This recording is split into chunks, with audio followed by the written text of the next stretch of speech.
Only reduction potential, ये है reduction potential की वैल्यू, क्योंकि ऊपर मैंने लिखा है high negative value of reduction potential, वो स्ट्रांग रिड्यूसिंग एजेंट होगा जिसकी हाई नेगेटिव वैल्यू है रिडक्शन पोटेंशियल की। और ये जो नंबर थर्ड पे है ये वीक रिड्यूसिंग एजेंट है, ये स्ट्रांग रिड्यूसिंग,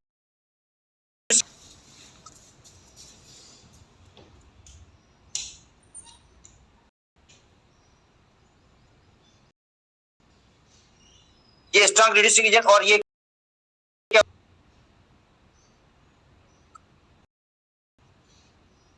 ये वीक रिड्यूसिंग एजेंट है।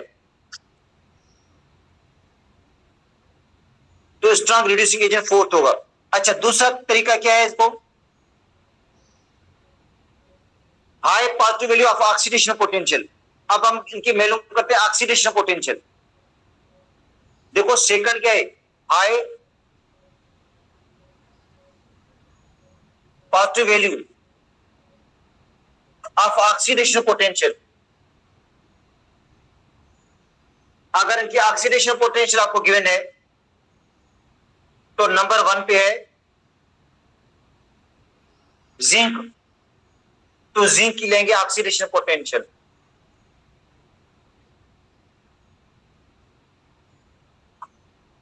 और जिंक की ऑक्सीडेशन पोटेंशियल जो होगी वो प्लस की हो जाएगी 0.76 वोल्ट, क्योंकि जिंक की रिडक्शन पोटेंशियल माइनस की है तो ऑक्सीडेशन पोटेंशियल प्लस की हो जाएगी।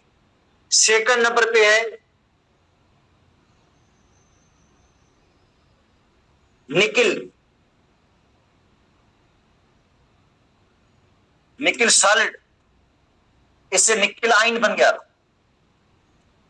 और इलेक्ट्रॉन लूज कर रहा है, ऑक्सीडेशन पोटेंशियल क्या हो जाएगी इसकी, देखो पहले देखो इसकी रिडक्शन पोटेंशियल क्या है, माइनस की है, तो ऑक्सीडेशन पोटेंशियल हो जाएगी प्लस की 0.25 वोल्ट। नंबर 3 पे कॉपर है, कॉपर सॉलिड, कॉपर आयन, तो इलेक्ट्रॉन लूज कर रहा है, ऑक्सीडेशन पोटेंशियल इसकी क्या हो जाएगी, माइनस की होगी 0.34। क्यों माइनस की हो गई, माइनस की इसलिए होगी कि इसकी रिडक्शन पोटेंशियल प्लस की थी। देखो इसकी रिडक्शन पोटेंशियल क्या थी, प्लस की वैल्यू थी। अब आते हैं मैग्नीशियम, चौथे नंबर पे सॉलिड से मैग्नीशियम आयन बन गया, 2 इलेक्ट्रॉन लूज करेगा और इसकी ऑक्सीडेशन पोटेंशियल हो जाएगी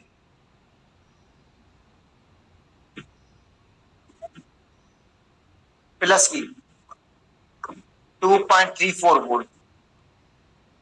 अच्छा, अब मैंने क्या देखना है, आपको देखना है high positive value of oxidation potential.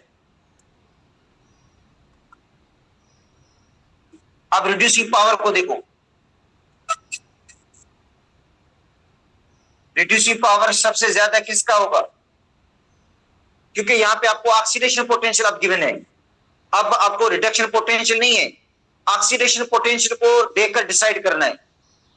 तो ऑक्सीडेशन पोटेंशियल के बारे में क्या बताया आपको मैंने, ऑक्सीडेशन पोटेंशियल जिसकी सबसे ज्यादा प्लस की हो, सबसे ज्यादा प्लस की ऑक्सीडेशन पोटेंशियल किसकी है, इसकी, तो नंबर 4।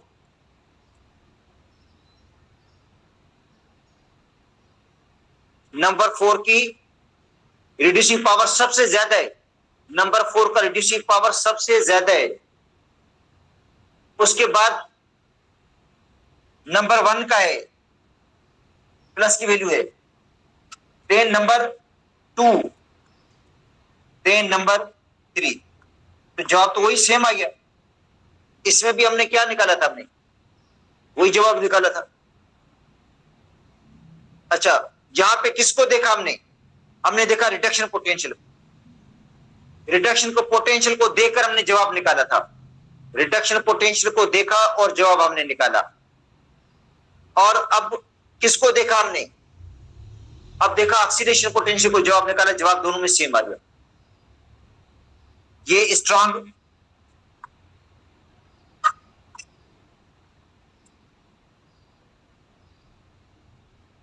रिड्यूसिंग एजेंट हो गया, और ये क्या हो गया, week reducing agent.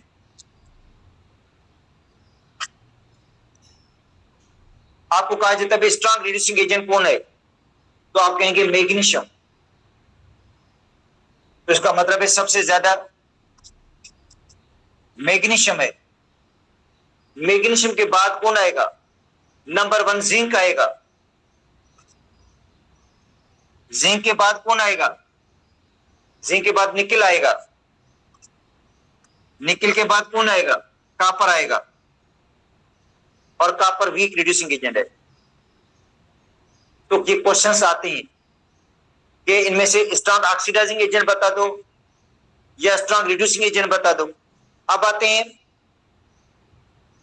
Oxidising agent.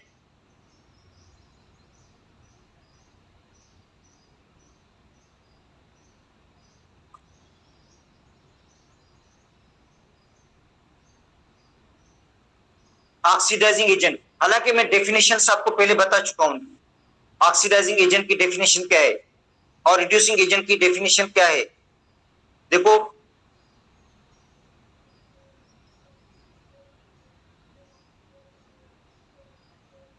जो रिड्यूसिंग एजेंट है वो है the substance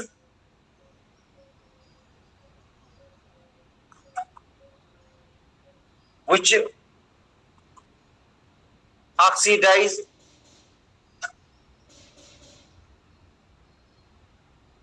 itself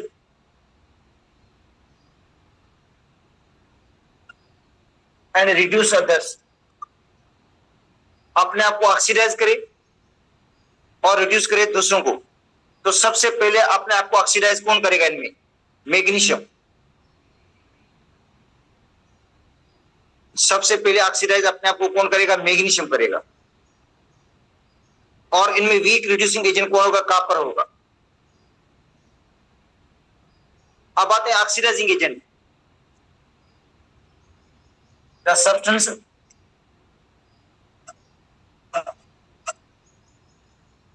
which oxidize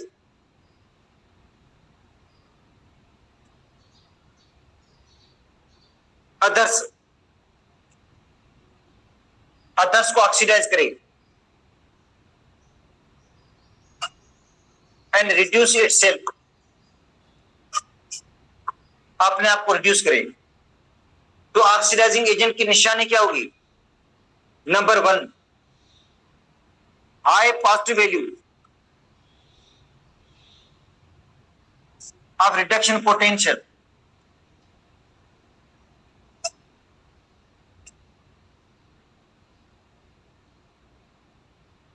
high positive value of reduction potential मतलब उसकी रिडक्शन पोटेंशियल की वैल्यू हाईली पॉजिटिव होगी। जैसे फ्लोरीन है,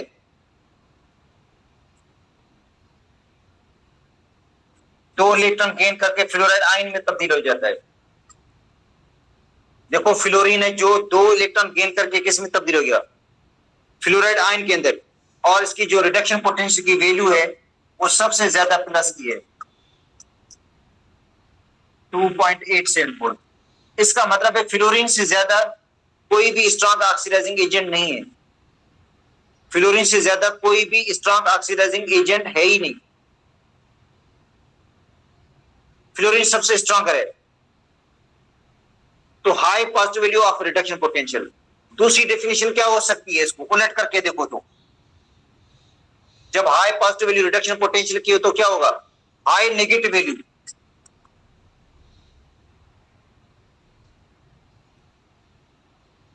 high negative value of oxidation potential. High negative value of oxidation potential. High negative value of oxidation potential. Oxidation potential की value highly negative होगी। Reaction को reverse करके देखो, reaction को उल्टा कर लो। फ्लोराइड आयन इधर आएंगे, इधर क्या बनेगा, फ्लोरीन, और 2 इलेक्ट्रॉन लूज करेंगे और इसकी जो ऑक्सीडेशन पोटेंशियल होगी वो होगी माइनस की 2.87 वोल्ट। अच्छा, अब आपको अरेंज करना है।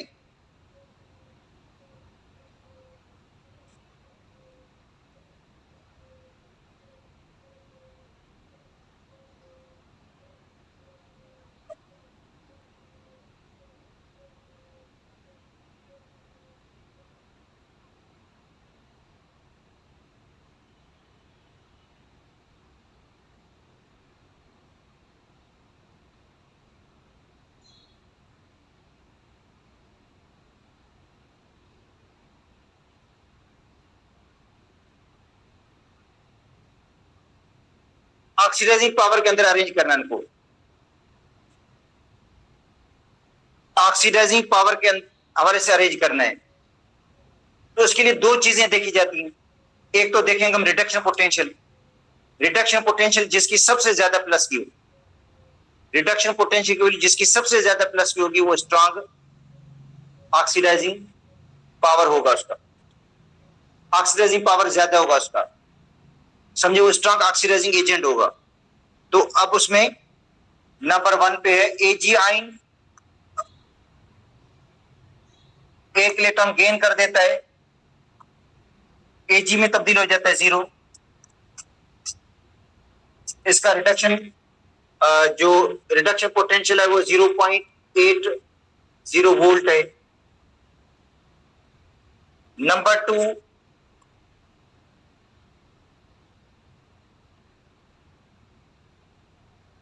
क्लोरीन गैस है, 2 इलेक्ट्रॉन गेन करके क्लोराइड आयन में तब्दील हो रही है और इसकी रिडक्शन पोटेंशियल है प्लस की 1.36 वोल्ट। नंबर 3 पे है Fe2 है, जो 2 इलेक्ट्रॉन गेन करके Fe में तब्दील हो रहा है और इसकी रिडक्शन पोटेंशियल है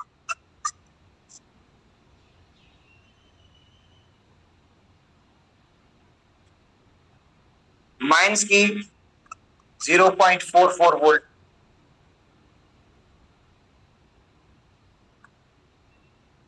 फोर्थ नंबर पे है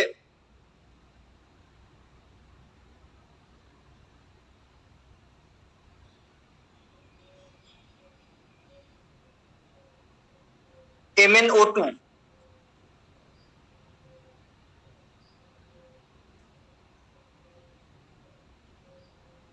दो इलेक्ट्रॉन गेन करके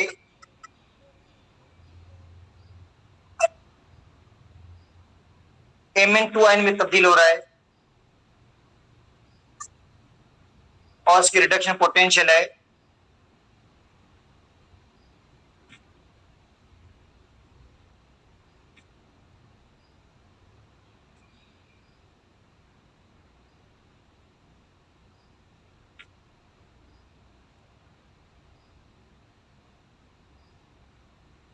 MnO2 plus 4 H plus 4 electrons,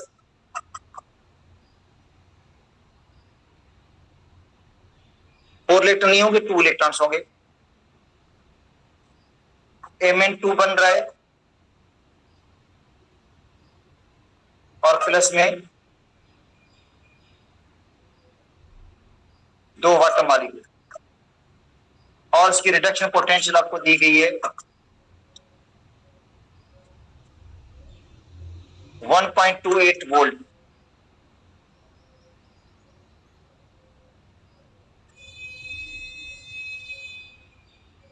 अच्छा, अब आपको बताना है कि सबसे ज्यादा ऑक्सीडाइजिंग पावर किसका है। देखो, ऑक्सीडाइजिंग पावर के लिए क्या देखना है हमने,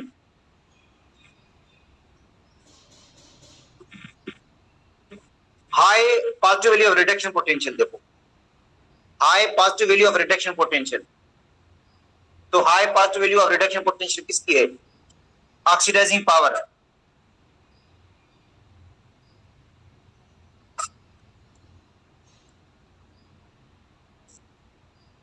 हाई पॉजिटिव वैल्यू, तो हाई पॉजिटिव वैल्यू इनमें सबसे ज्यादा इसी की है, तो इसका मतलब है number 2। Number 2 strong oxidising agent है। उसके बाद हाई पॉजिटिव वैल्यू, उसके बाद किसकी है, नंबर 4 की है। अच्छा, उसके बाद जो आएगा वो आएगा नंबर 1 और आखिर में कौन आएगा, नंबर 3। तो इसका मतलब है ऑक्सीडाइजिंग पावर सबसे ज्यादा क्लोरीन का है, क्लोरीन के बाद MnO2 का है। MnO2 के बाद Ag आयन का है, उसके बाद क्या है, Fe2 आयन का है। तो ये स्ट्रॉन्ग ऑक्सीडाइजिंग एजेंट हो गया।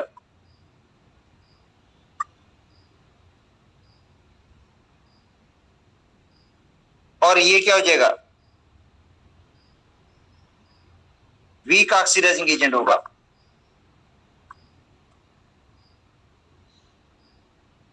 तो ये स्ट्रॉन्ग ऑक्सीडाइजिंग एजेंट, अगर आपको स्ट्रॉन्ग ऑक्सीडाइजिंग एजेंट का पूछा जाता है तो आपको देखना कि रिडक्शन पोटेंशियल सबसे ज्यादा प्लस की है किसकी है। अच्छा, हो सकता है आपको ऑक्सीडेशन पोटेंशियल गिवन हो, रिडक्शन पोटेंशियल न गिवन हो, ऑक्सीडेशन पोटेंशियल गिवन हो। इन सब रिएक्शन को रिवर्स करके लिखते हैं। नंबर 1 पे है Ag,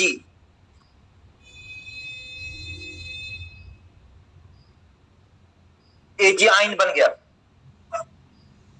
एक इलेक्ट्रॉन लूज कर रहा है। अब बताओ इसकी ऑक्सीडेशन पोटेंशियल क्या हो जाएगी, माइनस की होगी 0.80 वोल्ट। नंबर वे क्लोराइड को भी हमने इन्वर्स करके लिखना है।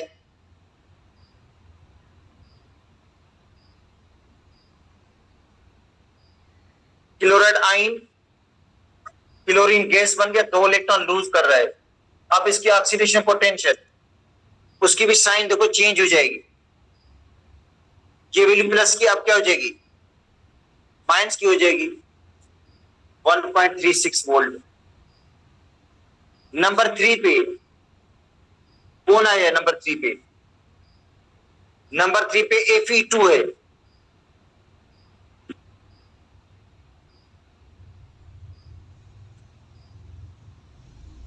अच्छा, इसको भी इन्वर्स करना है, Fe0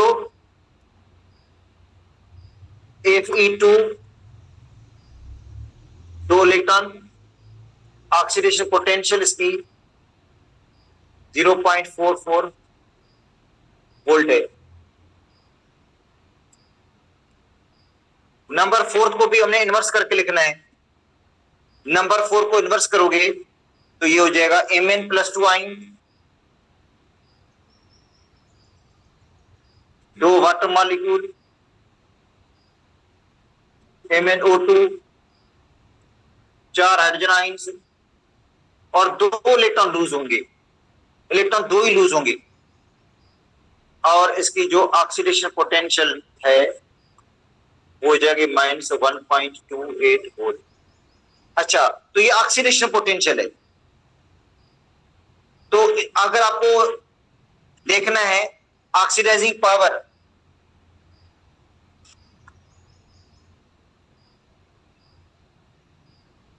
ऑक्सीडाइजिंग पावर, तो मैंने क्या बताया था आपको, ऑक्सीडाइजिंग पावर के लिए देखो शुरुआत की कंडीशन है एक, क्या बोला गया है, high negativity of oxidation, oxidation potential, high negativity of oxidation potential, सबसे पहले वही आएगा। मतलब स्ट्रॉन्ग रिड्यूसिंग एजेंट वो होगा जिसकी हाई पॉजिटिव वैल्यू हो रिडक्शन पोटेंशियल की। दूसरा क्या हो, हाई नेगेटिव वैल्यू हो ऑक्सीडेशन पोटेंशियल। तो ऑक्सीडेशन पोटेंशियल की वैल्यू सबसे ज्यादा माइनस की किसकी है, ऑक्सीडेशन पोटेंशियल सबसे ज्यादा माइनस की कौन सी नजर आ रही है, नंबर आ रही है नंबर 2 पे। नंबर 2, नंबर 2 के बाद कौन आएगा, नंबर 4 आएगा। नंबर 4 के बाद कौन आएगा, नंबर 1 आएगा। नंबर 1 के बाद कौन आएगा, नंबर 3 आएगा। तो इससे पहले भी जवाब यही था हमारा, इससे पहले भी यही जवाब था, अभी भी वही जवाब आया।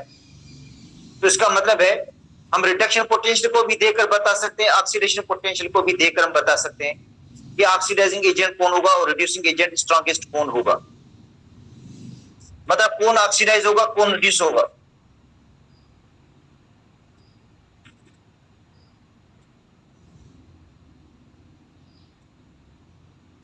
ठीक है, तो ऑक्सीडाइजिंग पावर ये हो गया। अब आते हैं हम अब कोई रिएक्शन दे देता हूं आपको, देखो एक रिएक्शन दे देते हैं और आपसे पूछा जाता है ये रिएक्शन स्पॉन्टेनियस होगा या नहीं होगा। देखो कुछ क्वेश्चंस इसके अंदर शायद होंगे,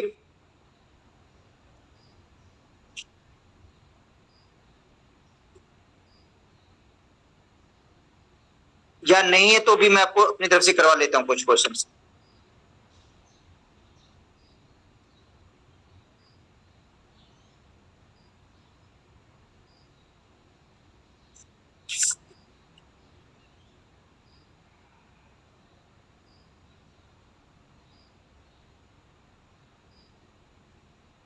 व्हाट इज स्पॉन्टेनियस रिएक्शन?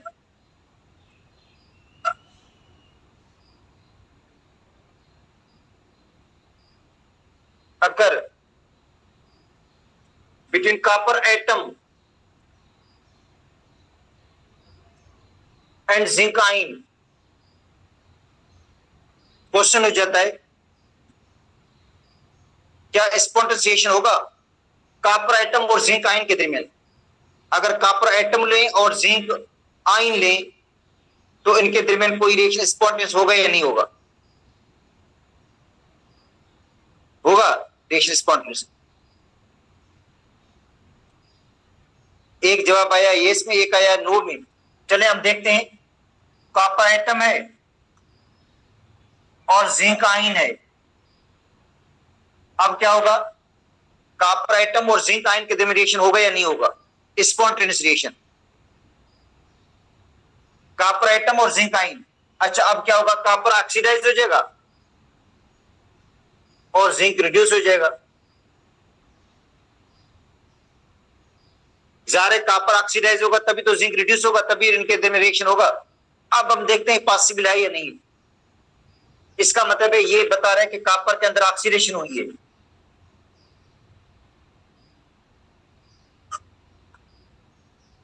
और जिंक में क्या हुई है, रिडक्शन।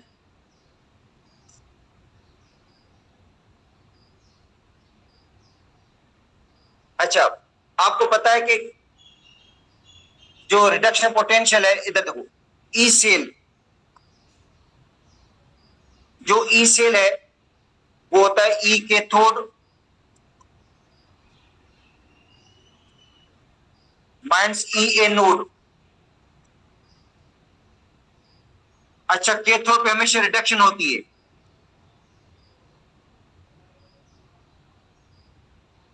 कैथोड पे क्या होती है, रिडक्शन होती है।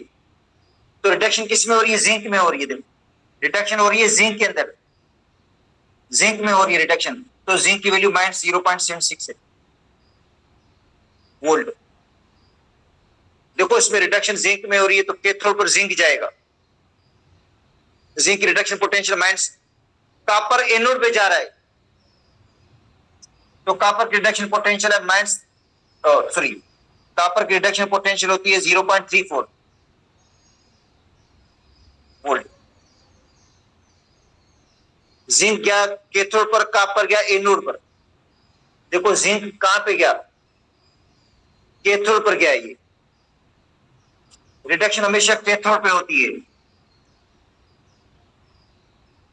और ऑक्सीडेशन हमेशा एनोड पे होती है। तो कैथोड की जो जिंक की वैल्यू है -0.76 है रिडक्शन पोटेंशियल, और एनोड में क्या है, कॉपर, कॉपर की वैल्यू 0.34, मगर आगे साइन माइनस की लगेगी तो जवाब आएगा -1.1 volt. Non spontaneous.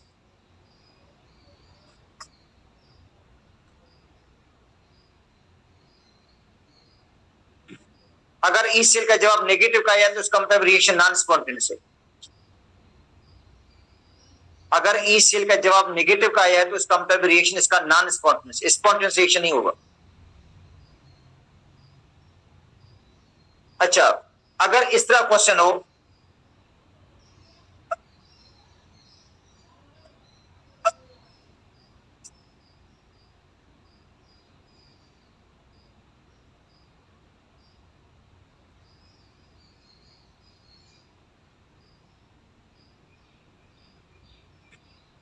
Between copper ion and zinc atom अब कॉपर आयन है और जिंक एटम है, आयन कॉपर का है और एटम जिंक का है। अब देखो आयन जो है वो कॉपर का है और एटम है जिंक का। देखो आयन कॉपर का है, एटम किसका है, जिंक का है, तो क्या हो जाएगा, कॉपर आयन है, जिंक का एटम है, तो कॉपर होगा रिड्यूस, जिंक होगा ऑक्सीडाइज, क्योंकि कॉपर के ऊपर +2 चार्ज है वो रिड्यूस हो जाएगा, तो कॉपर के अंदर हुई है रिडक्शन। जिंक जो 0 है वो +2 हो गया, जिंक में हो रही है ऑक्सीडेशन। अब निकले इसका ई सेल,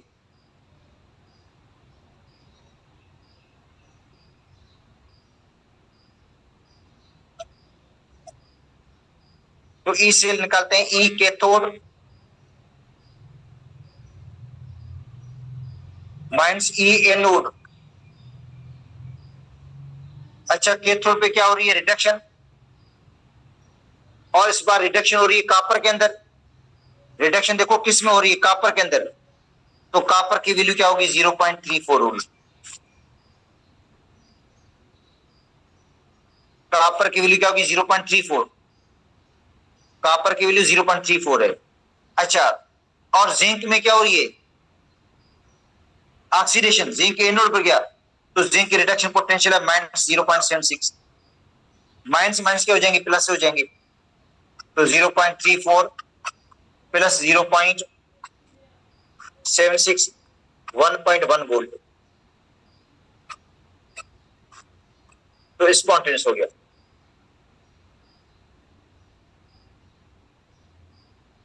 तो ऐसे पूछा जाएगा आपसे कि इनके दर में रिएक्शन स्पॉन्टेनियस होगा या नहीं होगा, तो याद कर लो स्पॉन्टेनियस रिएक्शन वो होगा जिसमें ई सेल का जवाब इलेक्ट्रोमोटिव फोर्स का जवाब प्लस का आ जाए। तो इसका मतलब है इसमें इलेक्ट्रॉन जिंक से निकलेंगे और कॉपर की तरफ जाएंगे, ये रिएक्शन स्पॉन्टेनियस होगा। और ये रिडॉक्स रिएक्शन नॉन स्पॉन्टेनियस है, ये जो ऊपर वाला रिएक्शन है ये नॉन स्पॉन्टेनियस है और नीचे वाला रिएक्शन क्या है, स्पॉन्टेनियस होगा।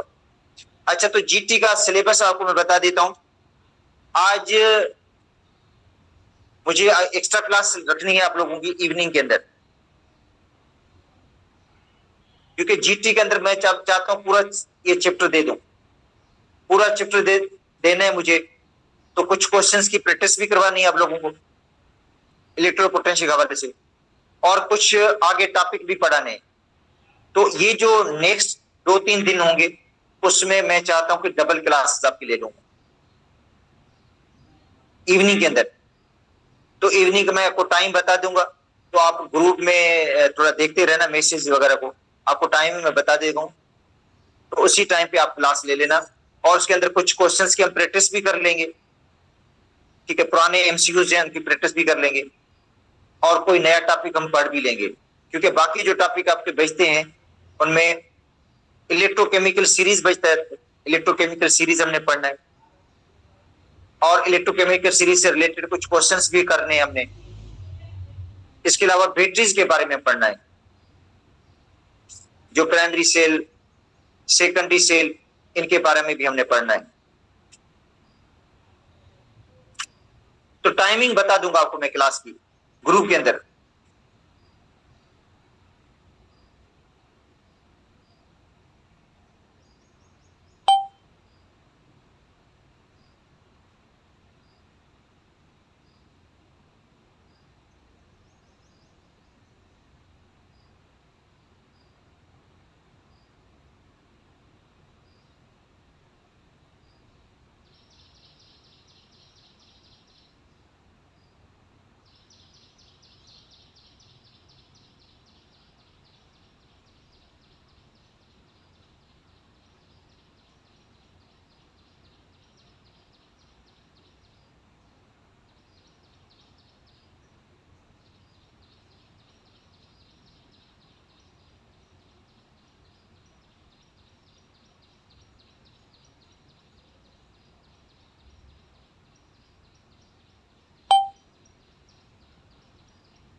Good morning students. हम प्रीवियस क्लास के अंदर आपको पता है कि हमने कंडेंसेशन का प्रोसेस सीखा था। आज हम इसका जो अपोजिट प्रोसेस है हाइड्रोलिसिस हम सीखेंगे। हाइड्रोलिसिस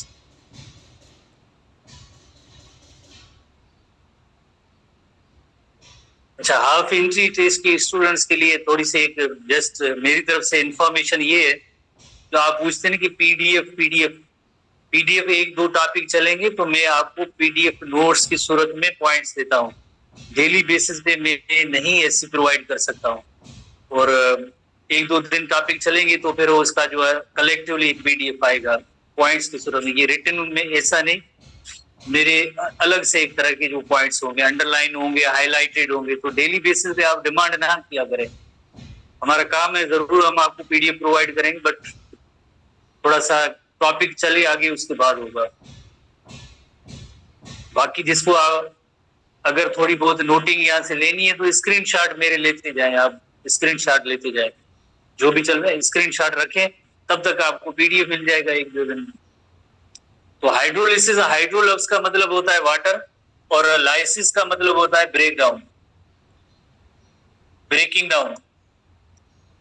हाइड्रोलाइसिस यानी ये ऐसा प्रोसेस है जो ब्रेकिंग डाउन प्रोसेस है। इसमें एडिशन ऑफ वाटर मॉलिक्यूल होती है, addition of water molecule, addition of water molecule होती है, एडिशन ऑफ वाटर मॉलिक्यूल होती है। और बॉन्ड की जो ब्रेकिंग का अमल होता है, बॉन्ड की ब्रेकिंग का अमल होगा, बॉन्ड ब्रेक होगा और वाटर मॉलिक्यूल की एडिशन से बॉन्ड ब्रेक होगा। इसका आप कंडेंसेशन के साथ कंपेयर करें, कंडेंसेशन के अंदर जो है वाटर की रिमूवल थी और बॉन्ड की फॉर्मेशन थी, वाटर की रिमूवल थी, बॉन्ड की फॉर्मेशन थी। इधर क्या है, एडिशन ऑफ वाटर मॉलिक्यूल और ब्रेकिंग ऑफ बॉन्ड है। इस अमल को हम कहेंगे हाइड्रोलिसिस कहेंगे। और इस प्रोसेस के लिए भी एक प्रॉपर एंजाइम की जरूरत होगी, प्रॉपर एंजाइम्स की मदद से ये जो बॉन्ड ब्रेक होता है। और प्रॉपर एंजाइम और एनर्जी, जाहिर है जब बॉन्ड ब्रेक होगा तो एनर्जी रिलीज होगी। तो ये हाइड्रोलिसिस और कंडेंसेशन में ये डिफरेंस हुआ। अब जैसे हम देखें कि एक फिनोमेना थोड़ा सा, फॉर एग्जांपल ये एक हम कहें कि पॉलीमर है, पॉलीमर है, पर हम इसमें जैसे मोनोमर, इसके चंद एक मोनोमर बना रहे हैं, चंद एक मोनोमर बना रहे हैं। जैसे मोनोमर नंबर 1 है, मोनोमर नंबर 2 है, मोनोमर नंबर 3 है, monomer number 1, monomer number 2, monomer number 3। तो 3 मोनोमर्स है एक दूसरे के साथ जो अटैच्ड है, लिंक्ड है। कल हमने पढ़ा था कंडेंसेशन प्रोसेस के तहत एक दूसरे के साथ ही अटैच होते हैं। जब भी इसको ब्रेक होना होता है, ब्रेक होना होता है तो या ब्रेकिंग का अमल होगा, तो जहां पे बॉन्ड बना होगा उधर जो है वाटर मॉलिक्यूल की एडिशन होगी। वाटर की एडिशन से क्या होगा, बॉन्ड की ब्रेकिंग डाउन का अमल होगा, बॉन्ड ब्रेक होगा। तो जब बॉन्ड ब्रेक होगा तो उसके नतीजे में ये होगा, जैसे ये मोनोमर नंबर 1 है तो उसमें H एंड OH, ये वाटर से ही जैसे OH बने। इसी तरह से ये जो मोनोमर नंबर 2 है इसका ये H पार्ट होगा और ये OH। इसी तरह से ये मोनोमर नंबर 3 है, इसका भी H एंड OH पार्ट हो जाएगा। तो हम तीनों मोनोमर्स देखेंगे कि एक दूसरे से अलग हो गए या सेपरेट हो गए। तो इस प्रोसेस को हम कहेंगे हाइड्रोलाइसिस। और इसके अंदर जो एंजाइम्स अक्सर जो इन्वॉल्व होते हैं, ऐसे एंजाइम्स को हम कहते हैं हाइड्रोलाइटिक एंजाइम्स, जो ब्रेकिंग डाउन के प्रोसेस में इन्वॉल्व होते हैं। Hydrolytic enzymes, such enzymes are called hydrolytic enzymes. ऐसे एंजाइम्स को हम कहेंगे हाइड्रोलाइटिक एंजाइम्स कहेंगे। नेक्स्ट पेज पे हम आते हैं और उसमें हम देखते हैं कि वाकई हाइड्रोलिसिस और कंडेंसेशन की प्रोसेस लिविंग थिंग्स में होते हैं या नहीं होते हैं। तो प्लांट्स में और एनिमल्स में, दोनों में जैसे ये कंडेंसेशन और हाइड्रोलिसिस के प्रोसेस होते हैं। जैसे सबसे पहले हम एनिमल्स को देखते हैं कि animals you know very well कि हेटेरोट्रॉफ होते हैं। इनके अंदर भी जैसे, इनके यहाँ भी जैसे हाइड्रोलिसिस और कंडेंसेशन का अमल होता रहता है। हाइड्रोलिसिस और कंडेंसेशन का अमल एनिमल्स के अंदर भी होता रहता है। जैसे ये कंडेंसेशन का प्रोसेस, और इधर हम सीखते हैं कि हाइड्रोलाइसिस का प्रोसेस एनिमल सेल के अंदर है। हाइड्रोलाइसिस दोनों के प्लांट्स में एज वेल एज एनिमल्स के अंदर कंडेंसेशन और हाइड्रोलाइसिस दोनों होती रहती है। जैसे फॉर एग्जांपल हाइड्रोलिसिस को हम सीखते हैं, जैसे ये एक बिगर मॉलिक्यूल है, लार्ज साइज मॉलिक्यूल है। ये बिगर मॉलिक्यूल सेल के अंदर एंटर नहीं हो सकता है, बिकॉज इसकी साइज इतनी बड़ी है कि ये मॉलिक्यूल अगर एंटर होने की कोशिश करेगा तो ये नहीं हो पाएगा। अब क्या होना चाहिए, हाइड्रोलिसिस का प्रोसेस होना चाहिए, जिसके नतीजे में क्या होगा कि ये छोटे छोटे जो मोनोमर्स है उनमें ब्रेक हो, छोटे मोनोमर्स बनेंगे तो देन ये सेल में अपटेक हो सकता है। जैसे हमने पढ़ा होगा, आप स्टूडेंट्स को याद होगा कि डाइजेशन का प्रोसेस, एनिमल्स के अंदर जो डाइजेशन का प्रोसेस होता है, हम जो फूड इनटेक करते हैं तो वो लार्ज साइज होता है, बिग साइज होता है। फिर जब हाइड्रोलाइटिक एंजाइम्स का एक्शन होता है तो ये स्मॉलर कंपोनेंट्स में ब्रेक होते हैं, बाद में ये सेल इसको जो अपटेक करता है, तो ये ब्रेकिंग डाउन का अमल जो है ये हाइड्रोलिसिस है। इसी तरह से अगर हम देखें, जब भी ऐसे मोनोमर्स जो है सेल के अंदर दाखिल होंगे तो इसी सेल के अंदर ये मोनोमर्स आपस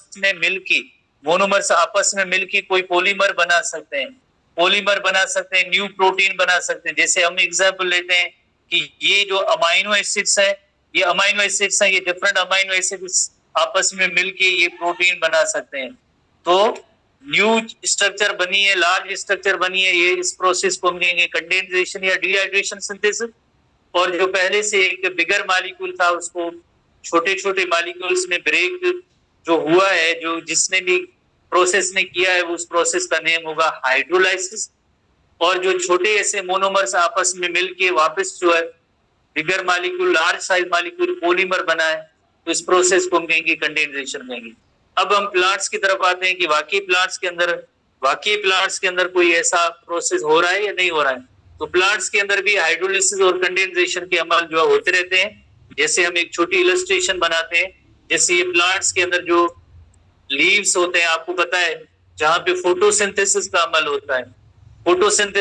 होता है, तो ये फूड मैन्युफैक्चर करते हैं, तो देन फूड को ये अपने फूड को स्टोर करते हैं रूट के अंदर स्टोर करते हैं। किस सूरत में, जैसे you know very well, root के अंदर जो ये फूड स्टोर होगा in the form of starch. और ये जो फूड बना है इधर जो है ये फोटोसिंथेसिस के नतीजे में ग्लूकोज है। फोटोसिंथेसिस का प्रोसेस हुआ क्योंकि plants are autotroph, they can manufacture their own food. तो उसके नतीजे में फोटोसिंथेसिस के नतीजे में अपना फूड इन्होंने मैन्युफैक्चर किया है। अब जो मैन्युफैक्चर किया है तो लीव से होता हुआ है रूट्स के अंदर ये स्टोर हुआ है। तो you know very well, glucose जो मोनोमर है और स्टार्च जो पॉलीमर है, ये तो प्रोसेस कौन सा होगा, इस प्रोसेस को हम कहेंगे condensation. This process is called condensation. इस प्रोसेस को हम कहेंगे कंडेंसेशन बिकॉज इसमें लार्जर और बिग साइज मॉलिक्यूल बनने के, पॉलीमर बनने के अमल को हम कहते हैं कंडेंसेशन कहते हैं। ग्लूकोज जैसे मोनोमर है और उसके नतीजे में जो पॉलीमर बना है, स्टार्च बनी है, रूट के अंदर ये स्टोर हुआ है, तो इससे हम कहेंगे कि ये कंडेंसेशन का अमल है। इसी तरह से अगर देखा जाए नेचर के अंदर कभी कभार ऐसा होता है कि जैसे ये रूट है जिसके अंदर स्टार्च मौजूद है, किसी रीजन की वजह से, जैसे अगर इनकी लीव्स कट हो जाए या कोई कट करे या कोई हर्बीवोर एनिमल इसको खा जाए,